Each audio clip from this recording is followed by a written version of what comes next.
Hey there, I'm Brendan Petersen. Welcome to this week's Appalling Productions Mondays. So this episode is a little more off the cuff than usual because, well, in Ontario we're having floods, and that's what just happened to my apartment the other night. I had about an inch of water over my whole floor, and I'm still cleaning up. But what I'm going to talk about this episode is how to use AI to make art. So let's jump in and let's start talking about Night Cafe. Night Cafe is a site that makes using AI to make art very easy to begin with, because it takes all the complicated parts out and does it all for you through the site. So if you go to nightcafe.studio or creator.nightcafe.studio, you'll get these different options of how you can make AI art. So you can choose artistic and coherent. And you can also do what's called a style transfer. Artistic uses a specific kind of AI that's really good at making creative pictures and textures, but it's less sharp and coherent. And that's the point of coherent, which is more sharp but it's less good at being artistic. So when you tell it to draw specific things, it gets it wrong more often. Whereas artistic usually will get it right, at least through some sort of abstract way. Like if you tell it, oh, I want a tree in the middle of the woods. Well, artistic will definitely get that, whereas coherent will sometimes get that, but other times it won't. So, one of the things you can do on Night Cafe is you can try both, and then you can evolve them. So you make an artistic one, and then you can evolve it using coherent.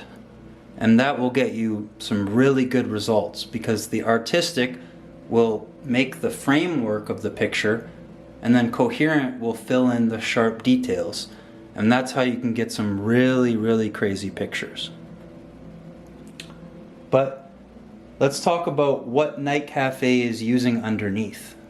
So there's two different types of AI right now that people are using most often. And the coherent one is called disco diffusion. So if you look up disco diffusion, oh, someone just messaged me, you can use it yourself. And there's a Google collab that will let you connect and use so much free space from Google to try it out. And then if you want to use more, you can eventually upgrade to Google Collab Pro.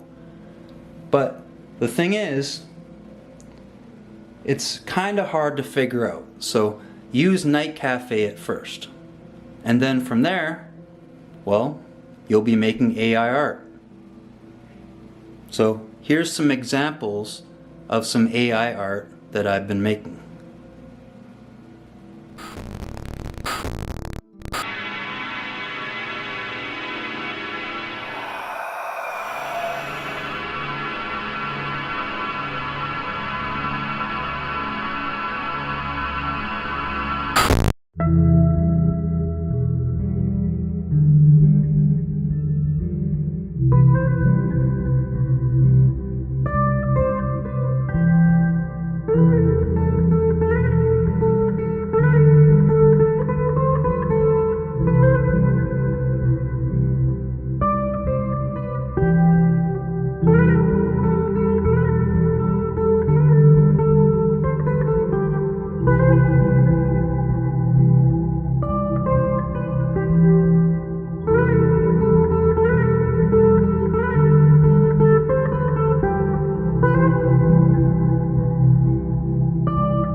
So as you can see, the results are quite nice. And like I said, if you want to get started, it's a little bit complicated to just try to use disco diffusion by itself, or the other one, I can't remember exactly what it's called, vqgan-clip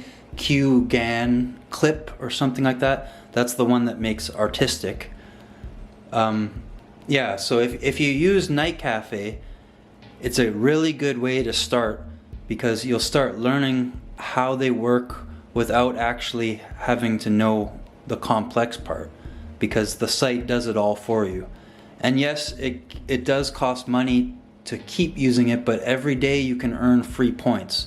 So far I haven't spent anything on Night Cafe, and I've made already like hundreds of pictures, because every day you can earn free points by retweeting and publishing your creations.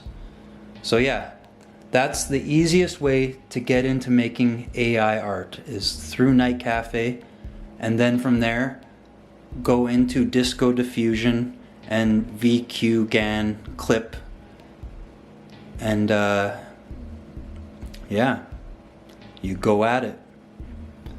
And yeah, I'll double check all this stuff and put little text on the screen, because yeah, like I said, I'm going off the cuff. I have to finish this Appalling Productions Mondays without really having any plan. So I just decided, hey, let's make it about AI art, because the last few ones have been about AI, so yeah, it just seems to make sense.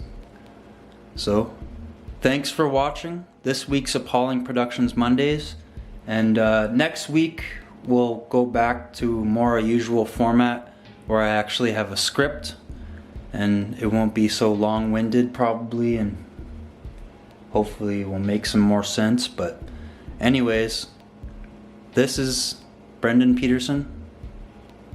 Peace out.